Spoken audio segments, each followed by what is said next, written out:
ಜನರನ್ನ ದಾರಿ ತಪ್ಪಿಸ್ಲಿಕ್ಕೆ ನೀವು ಈ ಪ್ರಯತ್ನವನ್ನು ಮಾಡ್ತಾ ಇದ್ದೀರಿ. ಮೀಸಲಾತಿ 15 ಇದ್ದದ್ದು 17 ಆಗ್ಬೇಕು, ಜನಸಂಖ್ಯೆಗೆ ಅನುಗುಣವಾಗಿ ಎಷ್ಟಿದು 3 ಇದ್ದದ್ದು 7 ಆಗ್ಬೇಕು ಅಂತ ಅನೇಕ ವರ್ಷಗಳ ಕಾಲ ಹೋರಾಟ ಇತ್ತು. ಆ ಹೋರಾಟಕ್ಕೆ ನೀವೇನು ಮಾಡಲಿಲ್ಲ ಕಾಂಗ್ರೆಸ್ನವರು. ನಾವು ಮಾಡಿದ್ದೀವಿ.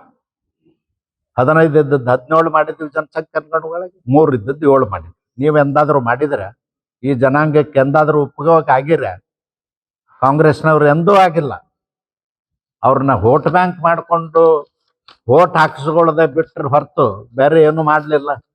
ಅಕ್ಕಿ ಕೊಡ್ತೀನಿ, ಬ್ಯಾಳಿ ಕೊಡ್ತೀನಿ, ಕೋಳಿ ಕೊಡ್ತೀನಿ, ಕೊಯ್ಕೊಂಡು ತಿನ್ರಿ ಅಂತ ಹೇಳಿದ್ರು ಹೊರತು ನೀವು ವಿದ್ಯಾವಂತರಾಗ್ರಿ, ಬುದ್ಧಿವಂತರಾಗ್ರಿ, ಸರ್ಕಾರಿ ಹುದ್ದೆಗೆ ಅಧಿಕಾರಿಗಳಾಗ್ರಿ, ನಿಮ್ಮ ಕಾಲ ಮೇಲೆ ನಿಂದ್ರಿ ಅಂತ ಎಂದೂ ಹೇಳಲಿಲ್ಲ ನೀವು ಕಾಂಗ್ರೆಸ್ನವರು. ಕೈ ಕೆಳಗೆ ಮಾಡೋದನ್ನೇ ಹೇಳಿದ್ರು ಹೊರತು ಕೈ ಮೇಲ್ ಮಾಡ್ತಕ್ಕಂಥ ಯೋಜನೆಗಳ ನಿಮ್ಮದಿಲ್ಲ.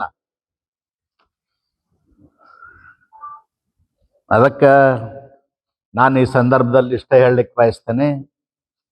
ಆಗಸ್ಟ್ 1, 2024 ಏನು ಸುಪ್ರೀಂ ಕೋರ್ಟ್ ರಾಜ್ಯ ಸರ್ಕಾರಕ್ಕೆ ಅಧಿಕಾರದ ಒಳ ಮೀಸಲಾತಿ ಜಾರಿ ಮಾಡಬೇಕು ಅಂತ ಹೇಳಿದಾರ, ಅದನ್ನ ಕೂಡಲೇ ಜಾರಿ ಮಾಡ್ತಕ್ಕಂಥ ನಿರ್ಧಾರವನ್ನು 1ನೇ ತಾರೀಕಿನೊಳಗಾಗಿ ಮಾಡದೆ ಹೋದ್ರೆ ಇಡೀ ರಾಜ್ಯದಲ್ಲಿ ಎಲ್ಲ ಜಿಲ್ಲಾಧಿಕಾರಿಗಳ ಕಚೇರಿ ಮುಂದೆ ಹೋರಾಟವನ್ನು ಪ್ರಾರಂಭ ಮಾಡ್ತೇವೆ.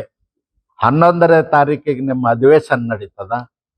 ಅಧಿವೇಶನದಲ್ಲಿ ಬರೋದ್ರೊಳಗಾಗಿ ಮೀಸಲಾತಿ ಜಾರಿ ಮಾಡದೆ ಹೋದ್ರ 16ನೇ ತಾರೀಕಿನಿಂದ ಈ ರಾಜ್ಯದ ಉದ್ದಗಲಕ್ಕೂ ನಾವು ಹೋರಾಟ ಮಾಡ್ತೇವೆ.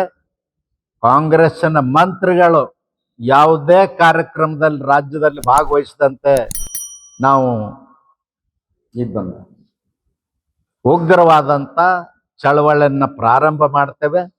ಸರ್ಕಾರ ನಡೆಸಲಿಕ್ಕೆ ಬಿಡುವುದಿಲ್ಲ ಅನ್ನೋ ಎಚ್ಚರಿಕೆಯನ್ನು ಕೊಡುವಂಥ ಹೇಳಿಕೆಯನ್ನು ಇವತ್ತು ನಾನು ನೀಡ್ತಾ ಇದ್ದೀನಿ.